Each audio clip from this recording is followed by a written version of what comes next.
What's up? Hey, how you doing? It's good to see you. It's been a little while. Yeah, I've been around, been doing my thing. Cool. Uh, Here in New York City. Nice. What One of the last holdouts in the East Village that I know of. cool. Uh, what's the vibe in the East Village like these days? Vibe? I would say there actually isn't a vibe, unless you're like an NYU student. My building, I live in an old sort of walk-up tenement building, and it's now out of the 10 apartments, 7 of them are the rotating cast of NYU students, rich NYU students. It must be an Um, interesting environment. Not really. They're like nerds. They don't even know how to have fun. They have parties, but they parties they don't play music at the parties, and the parties are over at 12 at midnight. Yeah, yeah. It sounds like they don't know how to have fun. Kids today, I don't know How do they not play what's wrong with music? them. What kind of a party is that? I don't know. They just get drunk, I think, basically. I mean, Um, doing that pairs very well with listening to music. I can say from experience. well, I would think so. I think the kind of kids that are going are to NYU and are living in this neighborhood are not. Well, they're all rich kids, but because they're paying like $5,000 a month for crappy apartments. But B, I think they're more like sort of business majors, marketing majors, that kind of thing. They're not art majors. Yeah, they're at the When I cool was going kids. to school, I would not have wanted to be my neighbor. That's the kind of We were, college we kid were, you're we were supposed to be. huh? I said that's the kind of college kid you're supposed to be. No one wants, no one should want to be Yeah, your neighbor. that's when you do it. I Thanks. never kind of grew out of that college kid behavior, actually. Um, we would go to we would close down the bars and be going until well after hours, like, several nights a week, Good. I love that. um, doing whatever. So what should we talk about other Yeah, than well, shooting the shit? that's actually kind of a good segue into the What beginning was I of. listening to in college? This was, Well, yeah, I mean, I'm, well, I went to, this was a long time ago. First of all, let me preface everything I'm going to say by saying that I'm probably older than most people I know. I'm older than, who else have you talked to? Lauren and, Lauren, and who was the other one? y- yeah, I talked with Lauren. Maybe you know Ben Steidel, Oh yeah, I know the Ben. Brooklyn You're part of Ben. Kings. Okay, I'm considerably older than both of them. Um, Okay. when I was going to college, this was late 70s.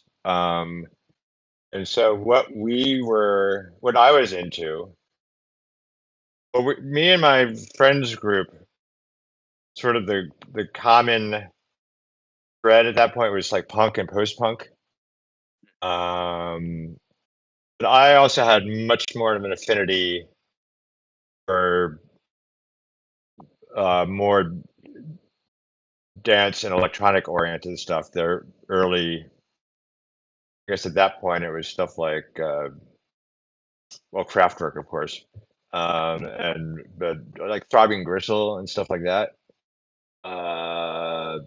and just sort of synth pop, whatever the sort of early-ish synth pop was happening back then. I forget exactly what was around in the late 70s. I think Depeche Mode's first album, which is very synth poppy, I guess that was 1980 that came out. But synth pop had been floating around for a while. Um, and very well before Blue Monday, stuff like that. Joy Division before Yeah, that. of course. And just sort of slightly below the radar, but not too much kind of stuff. Yeah. Um, And I mean, you were playing in a band around then as Yeah, well, this right? happened just after college. I graduated in 80. Me and some of my friends from Rutgers, I went to Rutgers. So we were going to New York all the time. I was going to clubs like CBGB's and the tail end of Max's Kansas City and places like that. And then graduated in 80. Uh, um, lived briefly in Hoboken, then moved to the East Village, where I've been ever since. Um, not in the same exact department, but in the same part of the East Village. Uh, and yeah, because then we formed a band with some old Rutgers friends. I guess that was 81, 82, where we started Moot. It was called Moot.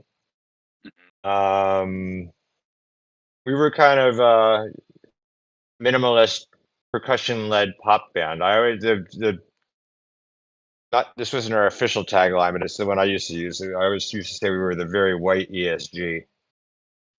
Um, uh, and we played that circuit. We played Danceteria, Peppermint Lounge, Mug Club, tail end of Mug Club, um, uh, number of other places. And just like at that point, there were places to play all over the place, like just little hole in the wall kind of joints. We had I wouldn't say success, but we got our name got out there a little bit. We had a record came out, about 7-inch single come out. Uh, got some like college radio play, got reviewed here and there. Um, Cool. but that then as happens, petered out after a few years. Yeah. Can But it I? was fun. Can I? Yeah. I mean, is it possible to find that that seven Our inch one thing, anywhere? our at least the A side, and I think both sides of that 7-inch single I mentioned are definitely available. Um, on I know Mavis, which was the A side, is on YouTube. A couple people have posted it. It was somewhat interestingly or weirdly, I guess would be better.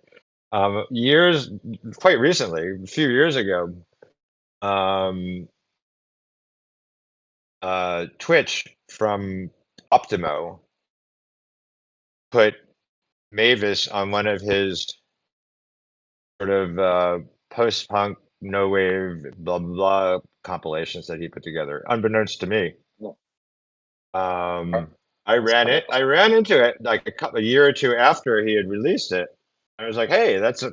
I was on Discogs looking for something. I think something Mm, Optimo Twitch related, and I just saw it and I said, hey, what's up? And I've met him before, and I popped him an email, and it was like, hey, that's us. And he was like, oh, he was very apologetic, like he thought I was kind of like pissed off that he didn't let me know he was going to run it, and he was like, oh, sorry, I tried to find out who it was. I mean, this record literally came out in 83 or 84. So, I mean, there's A, there was no contact, and B, if there had been, it would have been obviously well out of date. Um, uh, but no, I thought that was kind of cool yeah, and it's weird. really cool. So yeah, so it's available. Okay, Anybody wants that's it. good to. I definitely want to hear it. I'm going to check Oh, it out right after this this conversation. cool. Um, what I'm curious, like who are some of the other the other bands that you were playing with at the time? Like Mud Club. Um, the contemporaries that were floating around at that time that you were spending time at with. that point, well, I don't know if we played. Well, we actually got to the point where we were headlining. Oh, Um, like for some reason, Hilly Crystal at CBGB's took a liking to us, and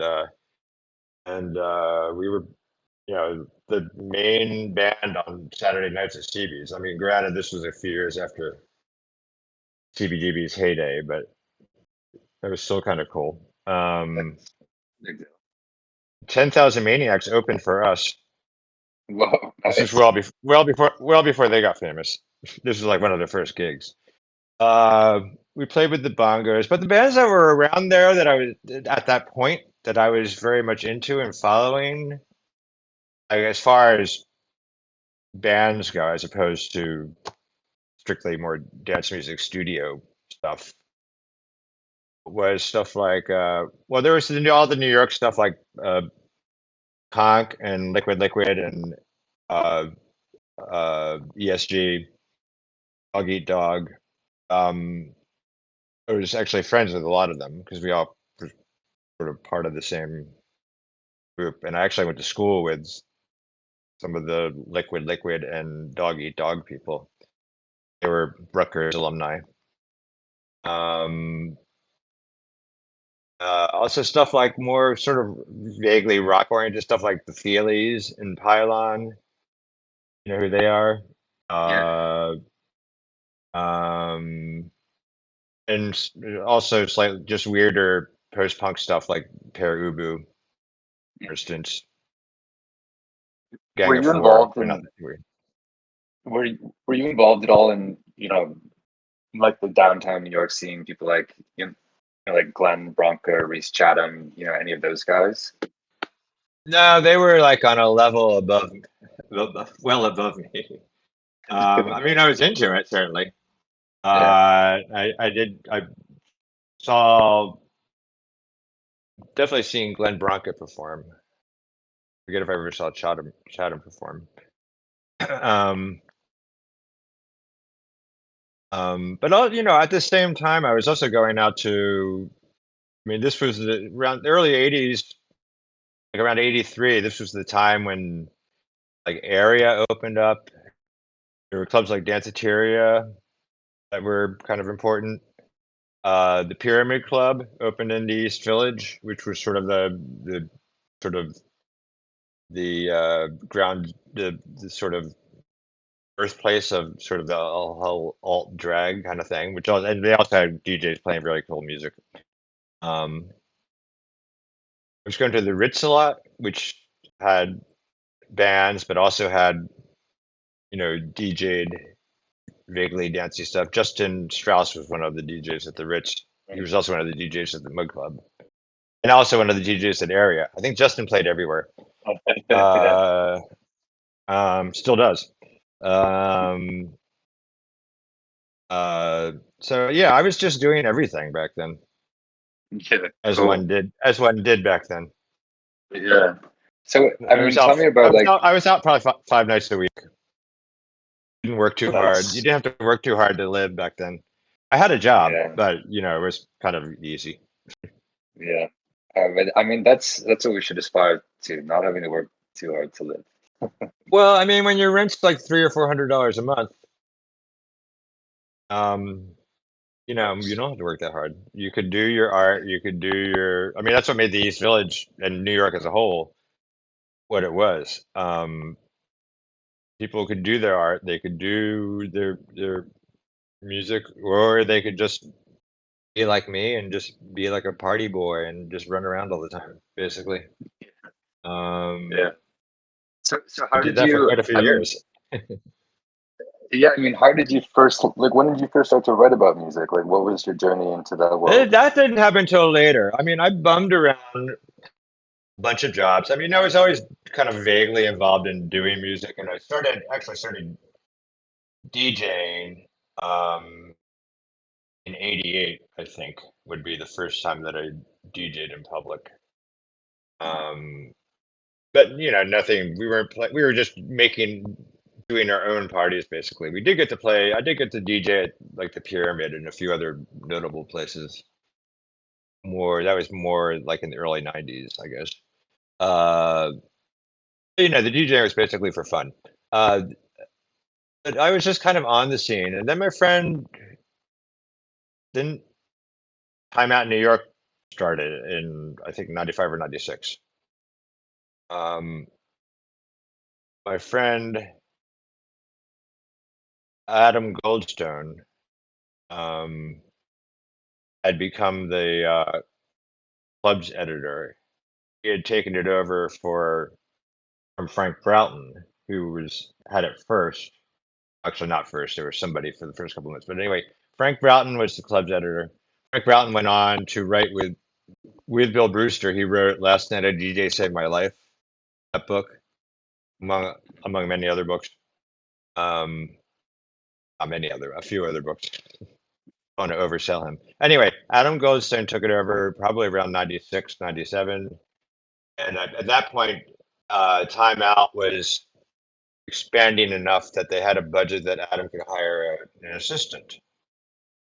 And so he asked me if I wanted to do it. At that point, I was just working retail in a store. Um, I was like, sure. I've never, worked for a magazine or written before. I mean, I had written maybe a couple of reviews at that point. That was about it. Um, but I was like, yeah, I'll try it. I walked in.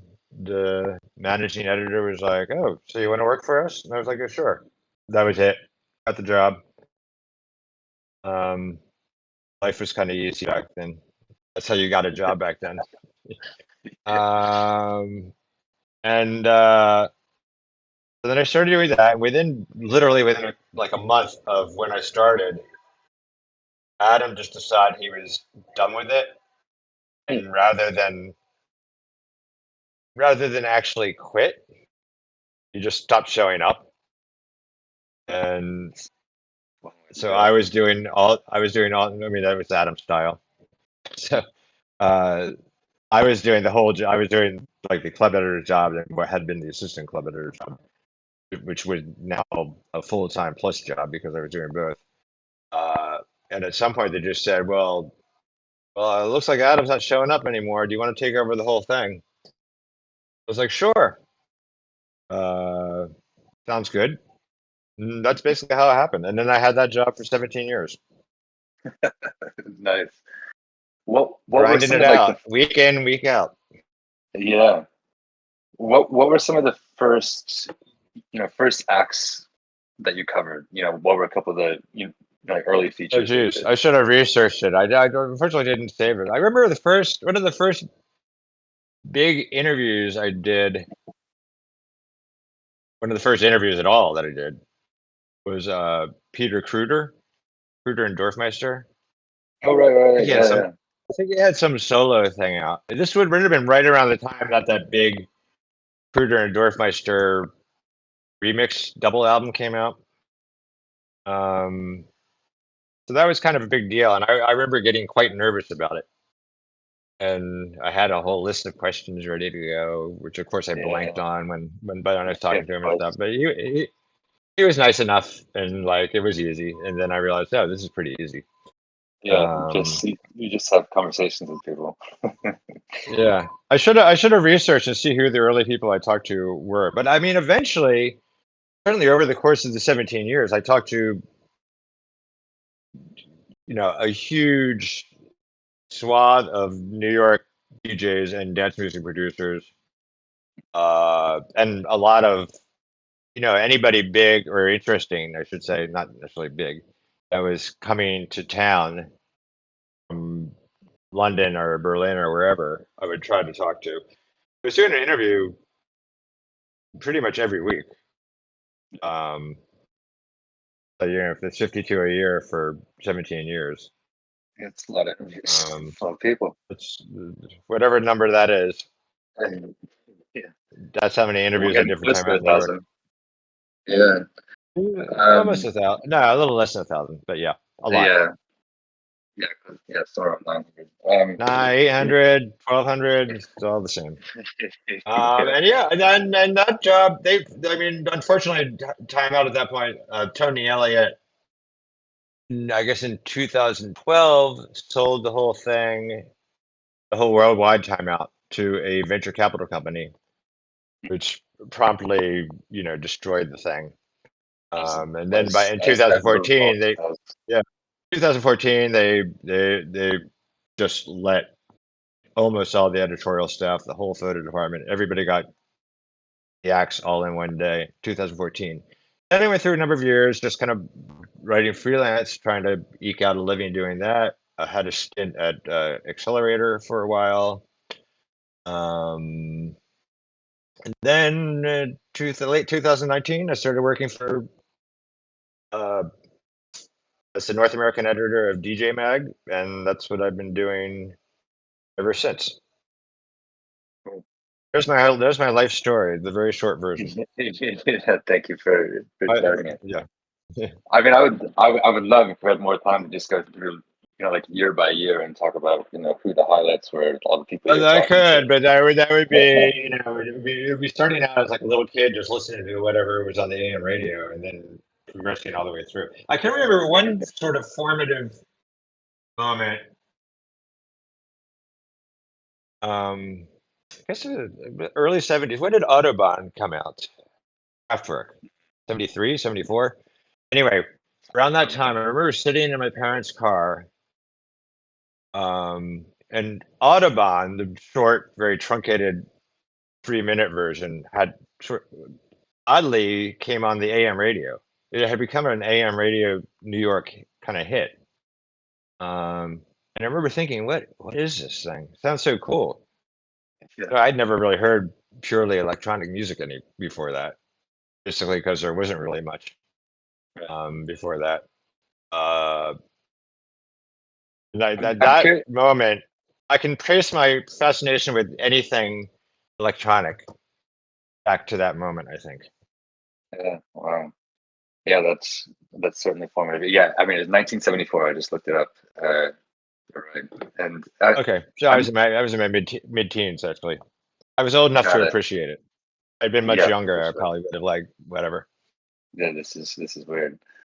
I'm curious This is weird how. crap. I think I did say Yeah, this is weird, and that's why I liked it. I was yeah. old enough. I was already smoking weed and everything. So it was like, yeah, bring it Nice. on, bring on the weird shit. Yeah, bring on the weird shit. That's the lead right there of this interview. Bring on the weird shit.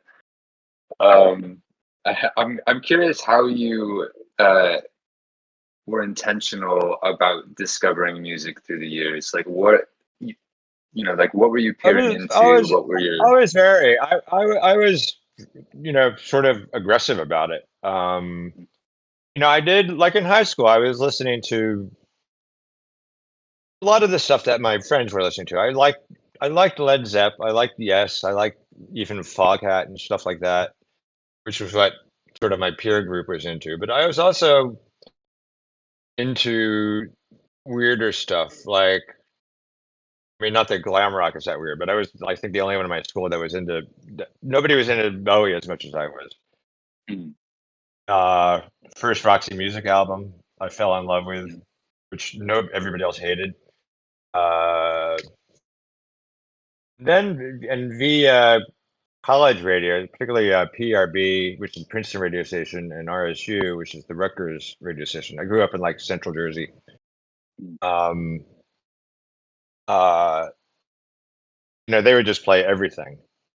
Yeah. They had a lot of specialty shows, and I think I could be wrong about this, but I think the first time I ever heard what was stuff that was being called punk rock was via PRB, the Princeton radio station, probably Cool. 74, something like that. Also, Cool. Ramones' first album, I think it was Ramones, was the first sort of. I mean, I probably had heard Iggy Pop or sort of proto punk stuff before then. But I remember hearing it. It was the Ramones. It was almost like a Kraftwerk moment where it's like, "Oh, what is this? I got to find out about this." Yeah. Um, so yeah, I was always diving a little bit deeper than some of my friends were. Some of my friends actually had pretty weird taste too. Actually, now that I'm thinking about it, I have one friend that was very much into Hawkwind. If you know who Hawkwind is, Yeah, yeah, I know Hawkwind. sort of a sort of heavy metal slash progressive slash weirdo hippie kind of pagan druid kind of band almost. Yeah. So I went through a brief Hawkwind phase at some point when I I first think, discovered them. yeah. I mean, that's it's. There's always like one or two kids in high school that in each class that is the Hawken fan. I think I've discovered over Yeah. the years. Yeah. Um, but yeah, so no, I was always doing that, and then by the '80s, I became. Um, I was buying tons of 12-inch records. When once House hit, like insanely crazy. Mm. Um, like buying everything. I mean, this was when you could buy domestics for $3.99, Yeah. and I think imports were maybe $6.99. So yeah, I'd spend like $100 a week on records. Um, Do you still have all of these which are, records? well, I've been very slowly thinning out my collection because when you're buying that much house, a lot of it's like pretty generic stuff. Mm, And maybe you play it once or twice, mhm. and then it just gets filed away. Then you'd never see it again. And I kind of general rule of thumb is if I haven't played something for 20 years, I can probably get rid of it. That's a good rule. Uh, but I find that rule it's hard to follow because every once in a while you'll play it and you're like, oh, this is okay. Yeah, I'm not gonna get rid of this actually. Yeah, I mean, I liked it enough at one point to buy it. So, but yeah, I'm yeah. getting rid of. I had at one point. I never had. I'm not one of those nutcases that had 20,000 records or anything. I think Mm. at most I had around 5,000. Yeah, Um, that's a decent collection. but I've gotten it down to I, somewhere between 3,000 and 4,000. I think now. I had to guess. I have a room over there that's basically records. Cool. I mean, how do you discover music today? I mean, are you still crate digging pretty regularly? Like, how much time do you Yeah, spend I mean, I don't doing actually buy that much logs? vinyl anymore. I don't buy vinyl so much anymore unless it's something really special that's vinyl only. I have joined the digital DJing generation, like Hmm. several years later than most people. But I still go to record stores and look around, see what's what, talk to people. That's how I kind of grew up, finding out Yeah, about music. Um, cool.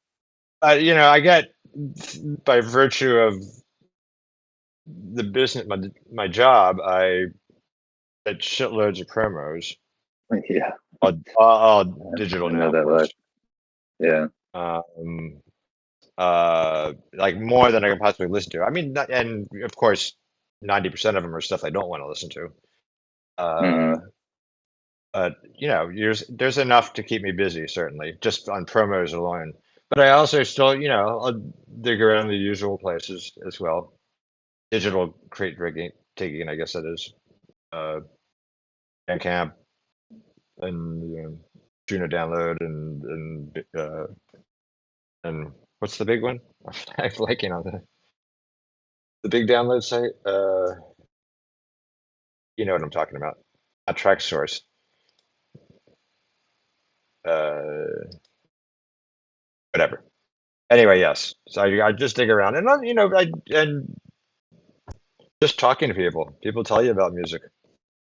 I'd find word of mouth to be a great source.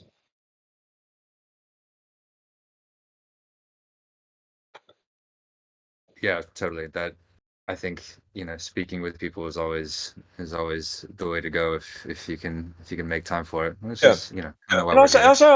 also I'm out. Was there somebody talking here?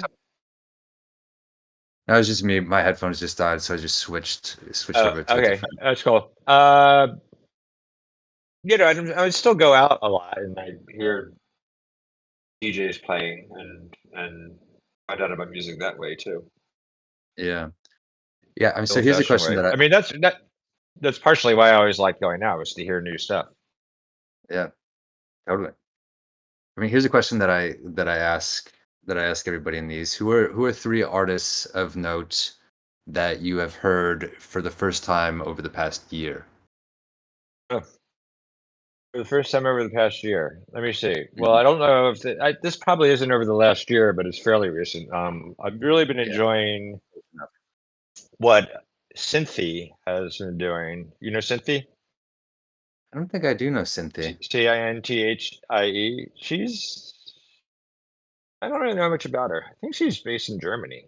She has a record store, but she's a producer also. She's a DJ and Yeah. producer. Does like she has a very sort of classic house sound, but also sounding very modern at the same time. Her stuff is always really, really, really super good. On the same tip, uh, also probably it's been slightly more than a year, but recent is uh,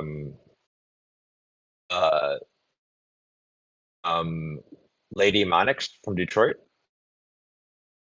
Lady Um, Monic. Lady Monix, Ladymonix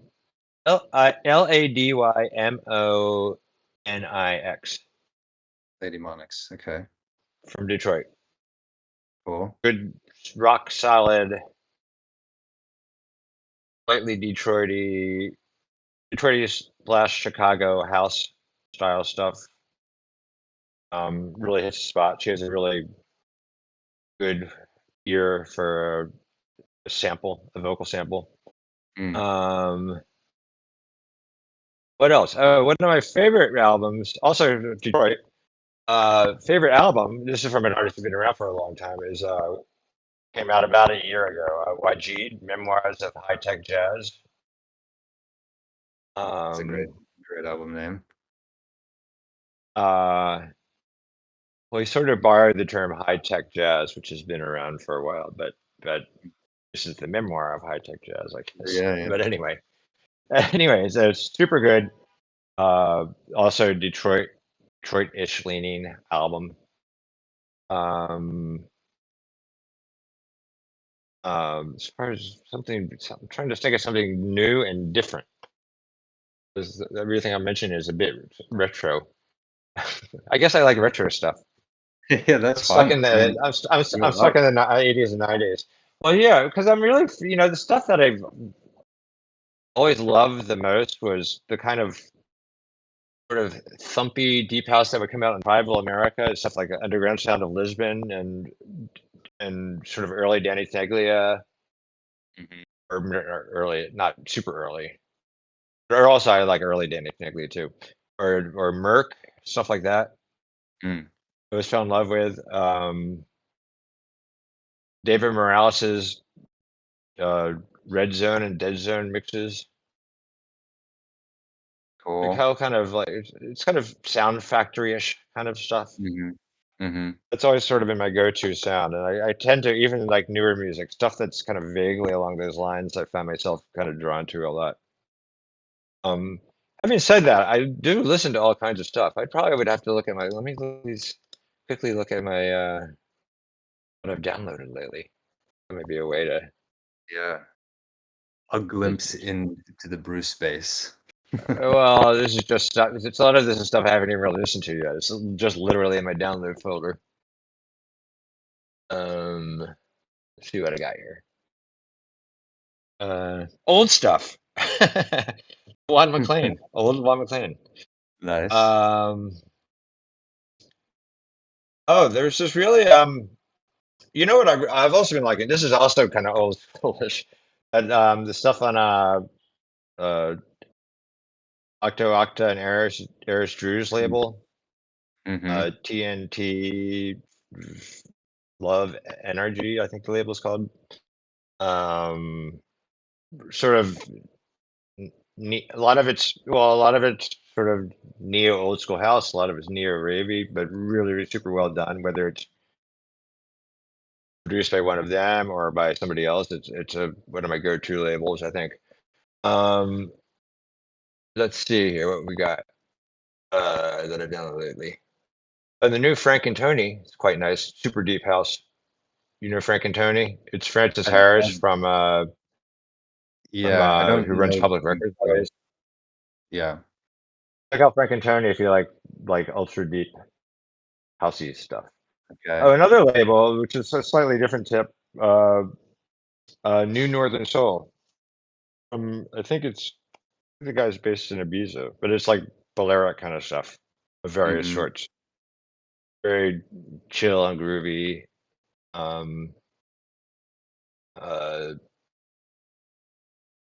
Laid back, summery stuff. Yeah, perfect for right now. Summer-ish. Yeah. Oh, Just this artist Brooks, Brux.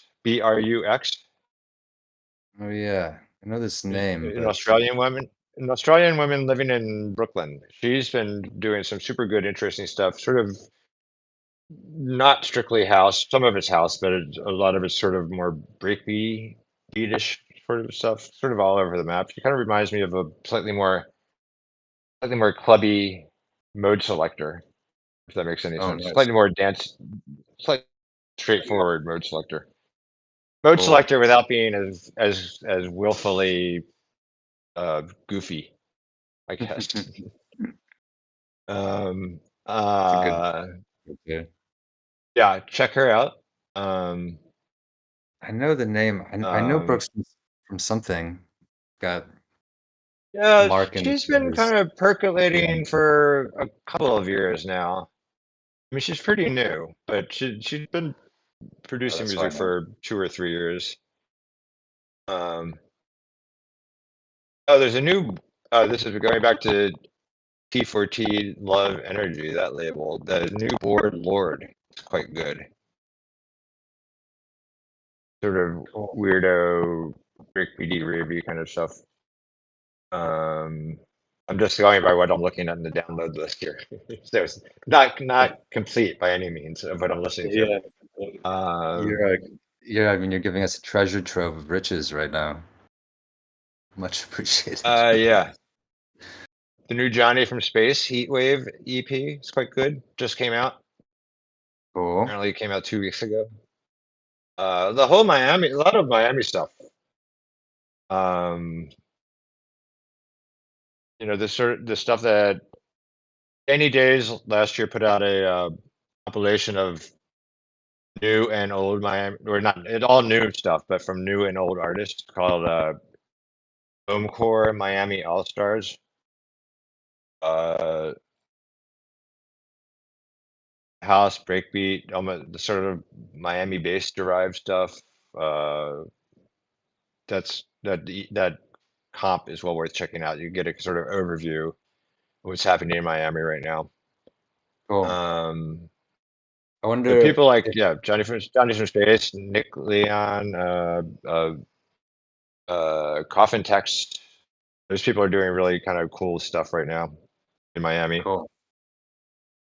I wonder if there's any overlap with any of the people that you've mentioned with kind of, you know, the ultimate question of this conversation, which is, you're going to a desert island and you get to bring 3 records with you. What are they? Uh, I wouldn't say there's not really any overlap. If you're if you were asking me if I literally was just gonna bring 3 records onto a desert island, that's okay. Well, let's go back to Kraftwerk. All The right. radio the Autobahn album. The one side which is the like 18-minute version of Autobahn, and the second side which is more very ambientish, I think. Mhm. I think there's one song that kind of harkens back to sort of even older Kraftwerk before they were fully electronic. Forget the name of the song, but there's one song that actually has, I think, is an actual flute, or it's a pretty good approximation of one playing on it. Let's go with that. Okay. And we'll flash forward a few years and go to let's go to I already mentioned Pylon. Let's go to Pylon's first album. Okay. Nice. Gyrate, which should be good to listen to over and over again, I think. Yeah. As long as you You could, may as have. long as if you could chuck their first single, which came out in '79, the track "Cool" backed with dub, along with Gyrate, which came out in 1980. Uh, then we'll consider that number two. Okay. And We can make that. We can bring that. number three, actually, this isn't. I'm going to cheat a little bit and say this isn't an album. Let's go with if there was an album, the complete works of Pal Joey. The producer Paul Joe Longo. I know the Um, name again, but not well. he was one of my favorite sort of house music producers of all time. Okay. Very still around, but very active in the '90s with songs like "Party Time," a bunch of other really cool tracks. I'm blanking on the names of right now. That's not an album, but it's close. We'll just go with that. The Dream compilation of Jet Pal Joey. So that's all records that would be 30 years old. Cool. I'm sure Yeah. there's something. Well, If I had a little heads up for this, I'm sure I could think of something that would have been in the last couple of years. But yeah. tough. Yeah. Well, I Deal mean, with what you got. part of the fun of this I'll be question is listening not. to these records. I'll be listening to these records for the rest of my life, I guess, if I'm on a desert island. So it doesn't matter how old they are. Yeah, true. Yeah, I feel like oftentimes people choose the music that makes them because it's something you can listen to over and over again, which you may have to Yeah, on your own. yeah. I've been made many times, I think. Yeah, So yeah, I've gone through many yeah, phases. yeah. Well, that's good though. Um, Yeah, cool. yeah. I can live with that. Yeah. Got a little bit of everything Um, in there. yeah. Um, cool. Bruce, this has been really great. We actually have a B2B we're doing right now, and Mark Rodito's in the audience is gonna come up to the hot seat in a second. But Okay. bef before you go, I want to ask where where can people who are listening to this check out your work, your writing, your projects, and get involved or follow along with what you're doing? Most of the current writing, um, unfortunately, a lot of my time out stuff has disappeared into the ether. It wasn't all online in the first place, and what was online, a lot of it's gone away. But if you Google Bruce Hanneman Time Out in New York, you can still find some of the old stuff. Uh, and most of my new stuff, well, you can find on the DJ Mag, djmag.com website, as far as writing goes. I think the last notable thing I have up there would be an interview I did with Anthony Naples, um, Oh yeah, I the think I Brooklyn saw bass. you. Yeah, I think I saw you share that.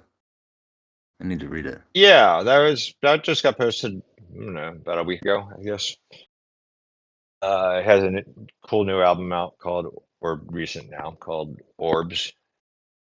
Uh, not It's not him in dance mode particularly. It's sort of more sort of down tempo, ambientish kind of stuff. Um, that could be a desert islandist too, if you want something from this millennium. Uh, Cool. um, It's whatever you want. so yeah, that's Spread it. your music. Yeah, but if you Google my name, like if you Google Bruce Tantum and Kraftwerk, something will come up that I wrote about Kraftwerk probably, or Bruce Tantum and Cool. somebody. Uh, um, and music-wise, I'm just I'm on the usual spots, SoundCloud, Mixcloud, just under my name at Bruce Cool. Tantum. Cool. Easy. And I kept it easy. yeah, that's easy to remember. Um, and who's someone else that comes to mind? Another music head that would be good to have on the show.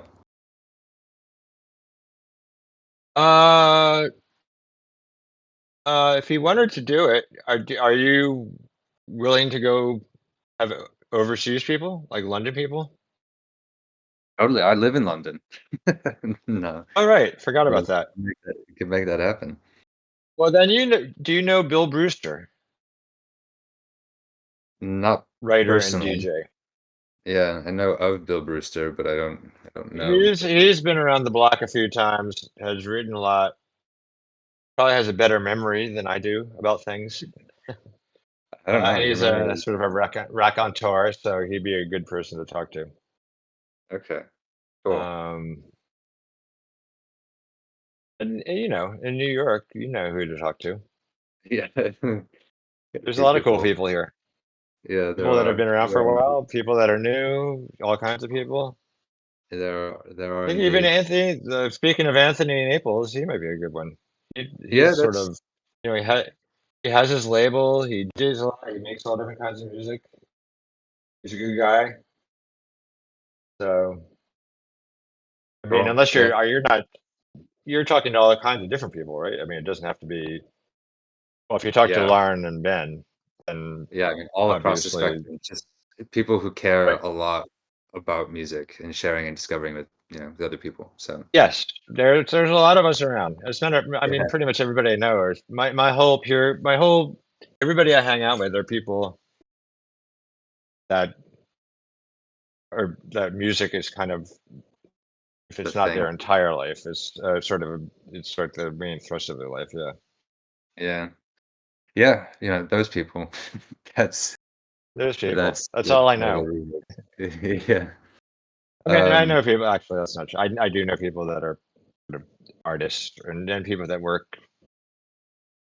yeah. They probably Even the like people I music know that too. work, yeah, people like, yeah, they all like music. Yeah. I don't have any friends that hate music. I don't think. Yeah. Yeah. I mean, those are the weirdos. Those are the real weirdos. Well, there are people they don't really give a shit about music. Like like I was mentioning, these college Yeah. kids that live around me that they Yeah, basically, yeah, NYU. unless they're just listening on constantly listening on their earbuds, and they just don't play music at all. That's a weird party though, I if mean, they're all just I don't even know if they have stereos in their apartment or any kind of music playing device. maybe that's That's so a weird. public service that you can give back to your building, like educating all of these I'll just NYU students and, I think I do that a little bit. That's my role. yeah, Um, cool. and I guess they like it because it's been a long time since somebody told me to turn it down. So I guess I'm doing okay. Yeah, good. Keep doing it then.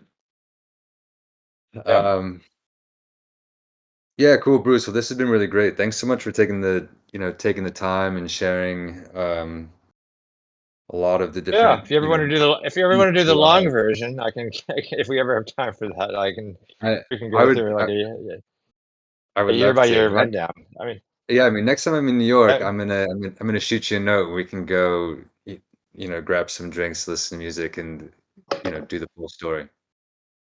yeah, I'm in London once in a while too. All So right. you never Yeah, know. cool. Let me know when you are. Hopefully, I'm even hoping to get out there in October, maybe. That's not a done Oh, deal yet, though. okay. If you do, let me know. I should be around. I will, of course. I will. All right. Cool. Thanks for Sounds good. having me. I appreciate Yeah, it.